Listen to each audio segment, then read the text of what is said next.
મિત્રો 1997-98નું એ વર્ષ જ્યારે એક બાજુ તો દક્ષિણ એશિયામાં જમીન સૂકી રહી હતી, ખેતરો સૂકી રહ્યા હતા, નદીઓનું પાણી ઘટી રહ્યો હતો અને લોકો વરસાદની રાહ જોઈ રહ્યા હતા. ત્યાં જ ઓસ્ટ્રેલિયા અચાનકથી આવેલી બાઢના લીધે પરેશાન હતો. રસ્તાઓ ઉપર પાણીનો સૈલાબ હતો, લોકો એકદમ ગભરાયેલા હતા. પણ શું આ ખાલી એક મોસમની લહેર હતી કે આના પાછળ કોઈ અદ્રશ્ય પાવર હતું? આ બધું શું કામ થઈ રહ્યું હતું? તો જણાવી દઈએ મિત્રો કે આ કોઈ નોર્મલ ઘટના નહોતી, પણ આ હતો લા નીના ઇફેક્ટ. પણ મિત્રો પ્રશ્ન એ છે કે આખરે આ લા નીના છે શું?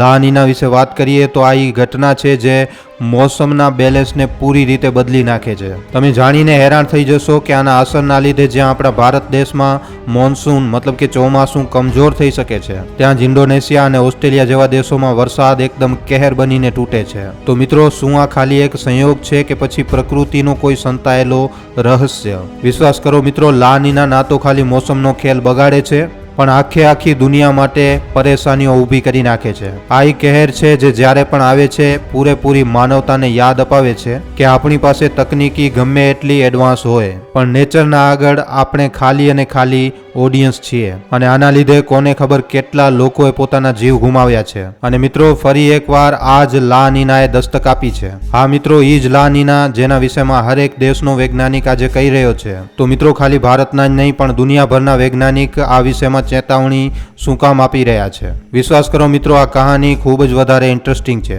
તો આ વિષયમાં આજના આ વિડીયોમાં આપણે વિસ્તારપૂર્વક વાત કરવાની છે, માટે આ વિડીયોને છેલ્લે સુધી જોવા તેમજ લાઇક અને શેર કરવા ખાસ વિનંતી. મિત્રો તમને વર્ષ 2010 તો ખબર જ હશે ને, જ્યારે ભારતમાં ખૂબ જ ઇન્ટેન્સ મોન્સૂન આવ્યો હતો, જેના લીધે અસમ અને ઉત્તર પૂર્વીય રાજ્યોમાં ભયંકર બાઢ આવી હતી અને આના ચાલતા જ હજારો લોકો બેઘર થયા. આવી જ રીતે 2010-2011માં ઓસ્ટ્રેલિયાના કિંગ્સ લેન્ડિંગમાં 100 વર્ષની સૌથી મોટી બાઢ આવી હતી અને આમાં ઘણા બધા લોકોની મૃત્યુ થઈ.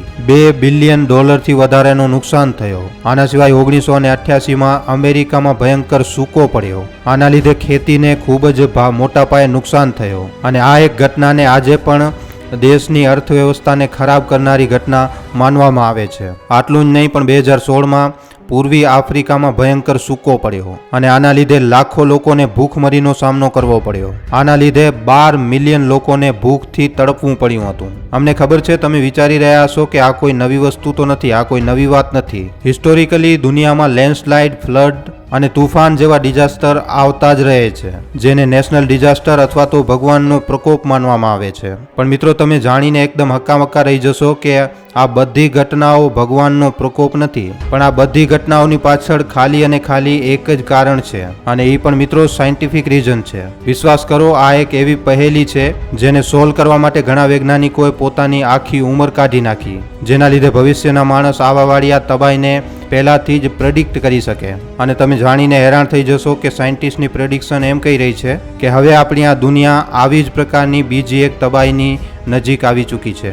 જેમ કે હમણાં આપણે આગળ આ વિડીયોમાં વાત કરી, આ બધી ઘટનાઓ ખાલી અને ખાલી લા નીનાના લીધે થઈ રહી છે. પણ લા નીનાને સમજવા માટે આપણને ઇતિહાસમાં જવું પડશે. જો લા નીનાની વાત કરવામાં આવે તો આને સમજવા માટે તમને પેસિફિક ઓશનને સમજવું પડશે. ખબર છે શું કામ? કારણ કે ધરતી ઉપર અલગ અલગ સમય ઉપર આવવાવાળી બધી જ આપદાઓ અને તબાહી, આ બધી ઘટનાઓનો રાજ ક્યાંક ને ક્યાંક પેસિફિક ઓશનમાં જ સંતાયેલું છે. આ મિત્રો પેસિફિક ઓશન જે ધરતીનો સૌથી મોટો સમુદ્ર પણ છે, અને આને આપણે ભારતના ઉદાહરણ સાથે જ સમજશું. અસલમાં આ વાત છે 1895ની, જ્યારે આપણો ભારત દેશ ભયંકર ભૂખમરીનો સામનો કરી રહ્યો હતો. પણ આનો રીઝન ખાલી અનાજનો ખતમ થઈ જવું નહોતું, પણ આ એ સમય હતો જ્યારે ભારતમાં ભયંકર સૂકો પડેલો હતો. ચારે બાજુ ભૂખમરી, ગરીબી અને દરિદ્રતા હતી. ઘણા વર્ષોથી વરસાદ નહોતી પડી, જેના લીધે ભારત એક ભયંકર અકાળથી પરેશાન હતો. આ એ જ સમય હતો જ્યારે ભારત અંગ્રેજોનો ગુલામ હતો. અંગ્રેજોનો તો ખાલી પોતાના ફાયદાથી જ મતલબ હતો, એમને ભારતમાં મચવાવાળી તબાહીથી કાંઈ લેવું દેવું નહોતું.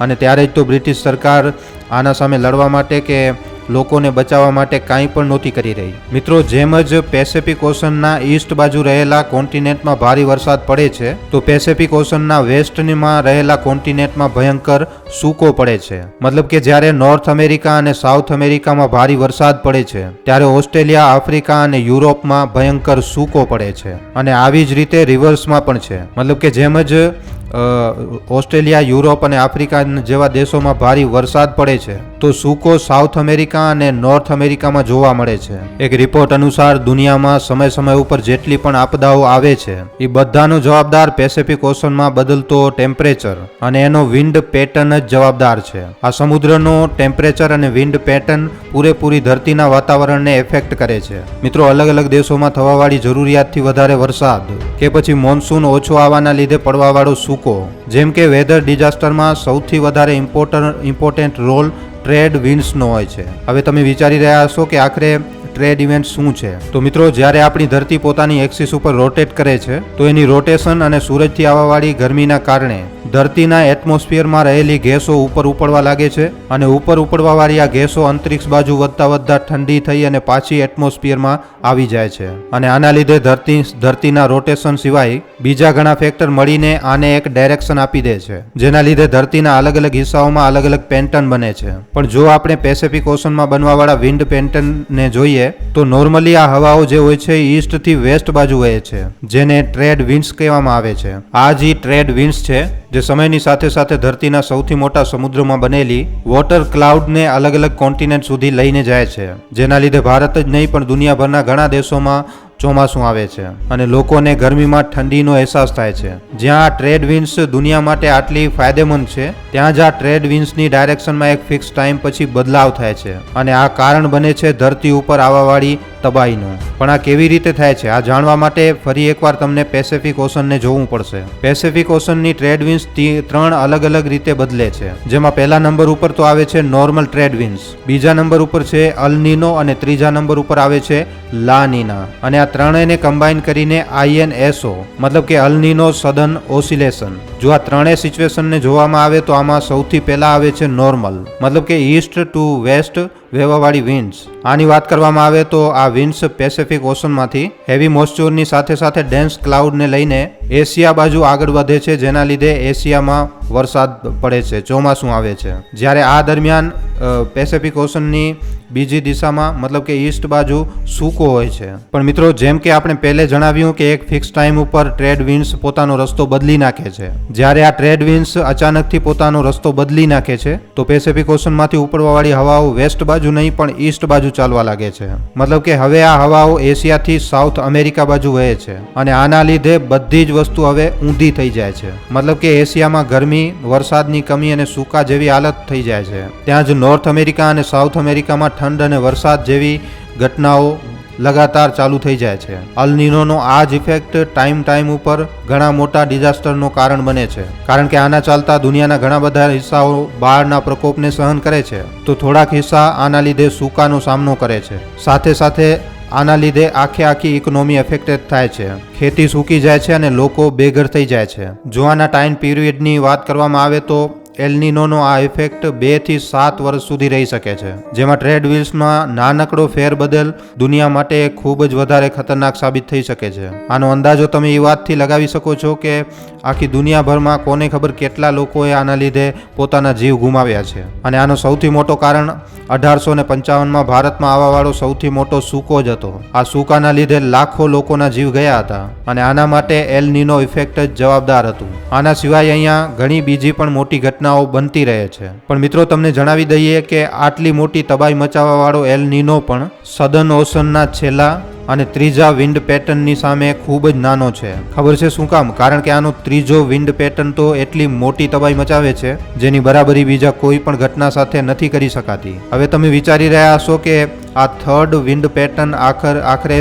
છે શું? તો મિત્રો, તમને જણાવી દઈએ કે આનું નામ છે લા નીના. હા મિત્રો, જે આપણે વિડીયોની શરૂઆતમાં વાત કરી લા નીના. અને મિત્રો, અનફોર્ચ્યુનેટલી હવે લા નીના જ આવી રહ્યો છે, જેની ચેતવણી દુનિયાના તમામ વૈજ્ઞાનિકો આપી રહ્યા છે. હરેક સાયન્ટિસ્ટનું એમ જ કહેવું છે કે આના પ્રભાવ ખૂબ જ વધારે ખતરનાક થવાના છે. જો લા નીનાની વાત કરવામાં આવે તો 1999માં વર્ગાસ ડિઝાસ્ટર જે વેનેઝુએલાની પહાડીઓમાં આવ્યો હતો, આના પાછળ લા નીના ઇફેક્ટ જ જવાબદાર હતો. આ ફ્લડિંગ અને લેન્ડસ્લાઇડમાં લગભગ 30,000 લોકોના મૃત્યુ થયા હતા. આના સિવાય 2010માં પાકિસ્તાનમાં પણ આણે ખૂબ જ ભયંકર તબાહી મચાવી હતી. અસલમાં અહીંયા ઇતિહાસની અમુક સૌથી ભયંકર બાળોમાંથી એક આવી હતી અને આના લીધે 2000 લોકોના જીવ ચાલ્યા ગયા હતા અને આ પણ લા નીનાનો જ રિઝલ્ટ હતો. આના સિવાય 2011 થી 2017ની વચ્ચે અમેરિકાના ઘણા હિસ્સાઓમાં ખૂબ જ ભારી સૂકો પડ્યો હતો અને આ ઘટના માટે પણ લા નીના જવાબદાર હતો. જો લા નીનાની વાત કરવામાં આવે તો પેસિફિક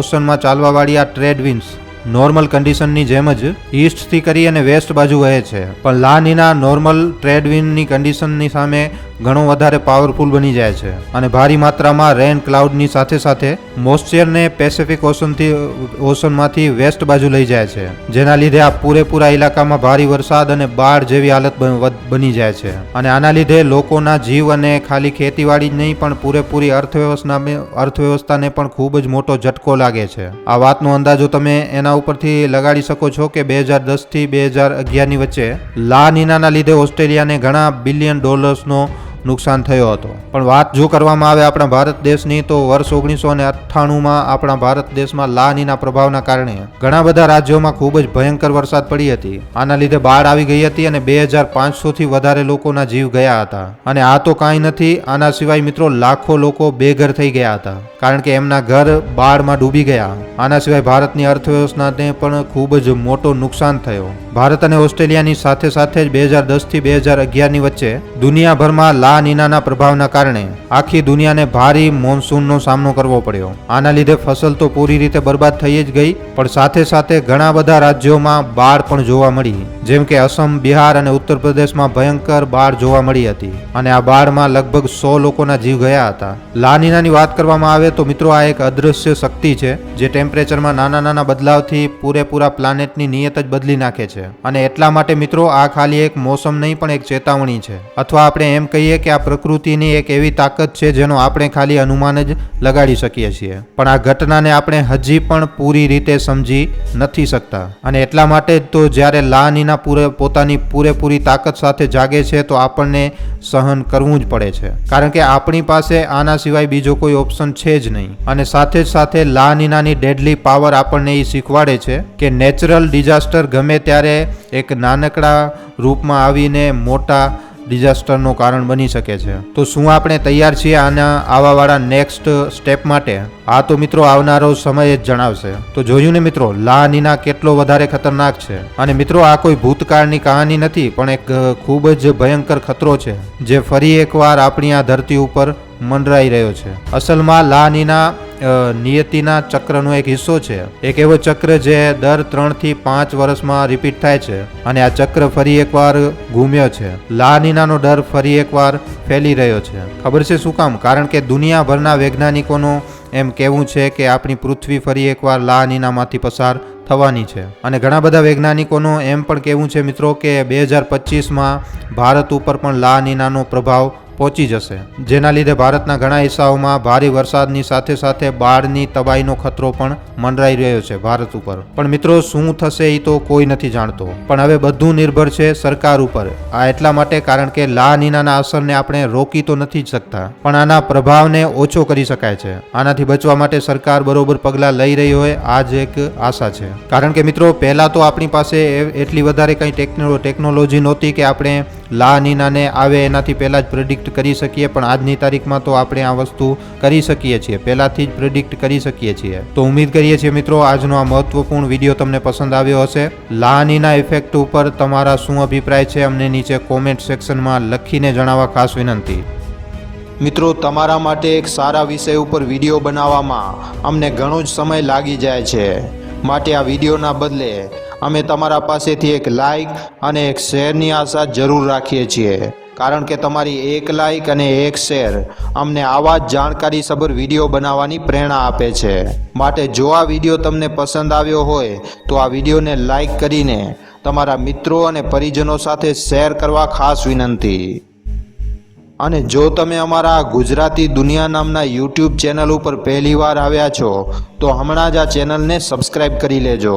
સબસ્ક્રાઈબ કર્યા બાદ બાજુમાં જે બેલ આઇકન જે ઘંટડીનું નિશાન આવે એને દબાવી નાખજો, જેનાથી અમારા દરેક વિડીયોની જાણકારી તમને નોટિફિકેશનના માધ્યમથી મળતી રહે. આખો વિડીયો જોવા બદલ આભાર. હવે આપણે મળીશું એક આવા જ નવા જાણકારીસભર વિડીયોમાં. ધન્યવાદ.